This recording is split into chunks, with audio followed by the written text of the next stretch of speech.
Migran Indonesia menempati beberapa negara dengan nilai mata uang yang lebih tinggi. Contohnya di Amerika Serikat.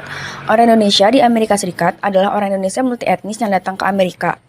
Keturunan orang ini sudah mencapai kelompok ke-15 dari semua kelompok orang Asia ketika dihitung pada sensus Amerika Serikat pada tahun 2000. Sensus ini juga mengatakan bahwa sudah ada 67.373 orang Indonesia tinggal di Amerika Serikat. Masalah tenaga kerja ini juga mempengaruhi hubungan tenaga kerjaan antara Indonesia dan Malaysia yang saat ini menciptakan saling ketergantungan bukan hanya di bidang ekonomi, politik, sosial, dan budaya, tetapi juga tenaga kerja. Hubungan kerjasama ini juga dilandasi dengan hubungan bilateral dari regional ASEAN.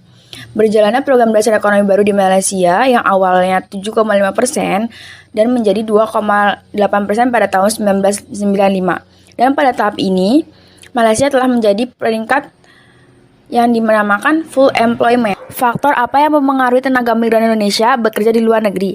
Masalah ekonomi dan sosial. Masalah ini tuh belum teratasi dari dulu hingga saat ini, yaitu pertumbuhan tingkat penduduk yang tinggi tetapi tidak dibarengi dengan kesempatan kerja yang memadai. Hal tersebut mendorong masyarakat tidak mempunyai pekerjaan dan kesempatan kerja untuk mencari pekerjaan di luar negeri dengan maksud mendapatkan kesempatan kerja yang lebih tinggi. Merupakan fenomena yang menarik untuk diteliti mengingat kebijakan yang dikeluarkan oleh pemerintah saat ini masih belum mampu untuk mengatasi masalah pengangguran. Masalah pengangguran ini adalah masalah utama dari penduduk Indonesia.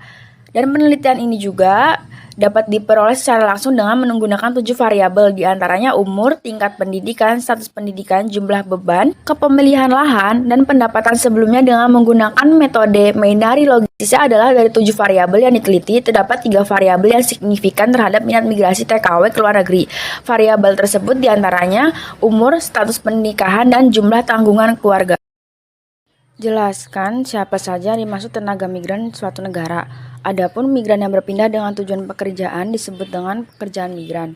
Menurut International Labour Organization, definisi pekerja migran adalah seseorang yang bermigrasi atau telah bermigrasi dari suatu negara ke negara lain yang akan dipekerjakan oleh siapapun selain dirinya sendiri. Sehingga pekerja migran dapat diartikan sebagai seorang yang akan pergi, sedang pergi, maupun telah pergi ke suatu negara